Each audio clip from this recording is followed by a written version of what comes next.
ఒక్కనివే తింటున్నావు ఎందుకన్నా? మీరు తింటలేరుగా? నాకు తినబుద్ధి అయితే లేదు.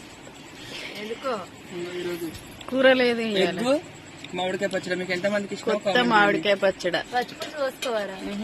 బాగుంది నిజంగా. నువ్వు అన్నం తింటలేనంటే ఇక రెస్పెక్ట్. ఎప్పుడన్నా సింగిల్ గా తిన అన్నద్దు అన్నద్దు అలా తింటది పోయి. ఒక్కదాన్ని తింటున్నాను తిననే తినబుద్ధి కదా. మాదైతే పచ్చి పులుసు, కొత్త మామిడికాయ పచ్చడ, ఉడకబెట్టిన ఎగ్గు. అమ్ములు హాయ్ చెప్పమ్ములు. Boiled egg. ఏం తింటున్నావు మమ్మీ? కొయ్యి గుడ్డు. ఏమంటారు? ఉడకబెట్టిన బాయిల్డ్ ఎగ్. Boiled egg. ఏం తింటున్నావు? అయిపోయింది సాను. ఎగ్ అని ఏం తింటున్నావు? ఎగ్. మామూలు డ్రెస్ ఎట్లుంది, మామూలు చైన్ ఎట్లుంది చెప్పండి.